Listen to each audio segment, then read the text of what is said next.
Hello আমার প্রিয় ছাত্রছাত্রী বন্ধুরা, আমি তোমাদের অমিতাভ স্যার। সবাইকে আমার YouTube channel practical and theory ক্লাসরুমে স্বাগত জানাচ্ছি।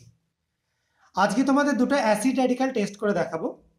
একটা হচ্ছে অ্যাসিটেট, যেখানে আমি এই টেস্ট টিউবটা, যেটা একটু বেশি অ্যামাউন্ট রয়েছে, একদম ট্রান্সপারেন্ট সলিউশন, এখানে আমি অ্যাসিটেটের একটা স্যাম্পেল নিয়েছি। আর এটাই আমার আছে অক্সালেটের একটা স্যাম্পেল, একটু টার্বিড টাইপের। যাই হোক, অ্যাসিটেটের স্যাম্পেল টেস্ট করবার জন্য আমাদের দরকার ফেরিক ক্লোরাইড সলিউশন, FeCl3। এটা তোমরা অ্যাসিডিফাইড বা নিউট্রাল যে কোনো নিয়েই করতে পারো, অসুবিধা নেই। তো আমি এই স্যাম্পেলের মধ্যে অ্যাড করে দিচ্ছি এটাকে। দেখো,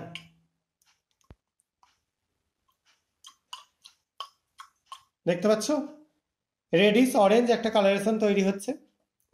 এটা তৈরি হয়ে গেলে তোমরা এখান থেকে একদম কনফার্ম হয়ে যাবে যে অ্যাসিটেট আছে, কারণ এখানে ফেরিক অ্যাসিটেট তৈরি হচ্ছে, যার জন্য এরকম টাইপের রেডিশ কালারেশন হয়ে যাচ্ছে।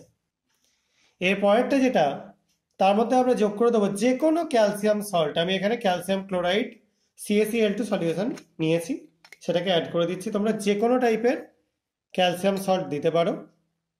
এটা অক্সালেটের স্যাম্পেল, দেখতে পাচ্ছ পুরো মিল্কি হোয়াইট প্রেসিপিটেট তৈরি হলো। এটা তৈরি হলো ক্যালসিয়াম অক্সালেট ফর্ম হওয়ার জন্য। এবং এটা পেয়ে গেলে তোমরা একদম কনফার্ম হয়ে যাবে যে এটার মধ্যে অক্সালেট এই র্যাডিক্যালটা আছে। তাহলে আজকে তোমরা দুটো অ্যাসিড র্যাডিক্যাল শিখলে। একটা হচ্ছে অ্যাসিটেট, যার জন্য আমরা রিএজেন্ট দিলাম FeCl3 বা যে কোনো Fe+3 স্টেটের সলিউশন। আর আরেকটা ছিল অক্সালেট, যার মধ্যে দিলাম আমরা যে কোনো ক্যালসিয়ামের সলিউবল সলিউশন। তাহলে এইগুলো দিয়ে আমরা অ্যাসিটেট আর অক্সালেটকে কনফার্ম করব। আশা করা যায় তোমরা বুঝতে পেরেছো। কারো কোনো কনফিউশন থাকলে কমেন্টে লিখে জানাতে পারো। আর এই ভিডিওগুলো ভালো লাগলে চ্যানেলটা সাবস্ক্রাইব করো, ভিডিওগুলো লাইক এবং শেয়ার করো। আজকের মতো এটুকুনি। সবাই খুব ভালো থাকবে, সাবধানে থাকবে। বাই।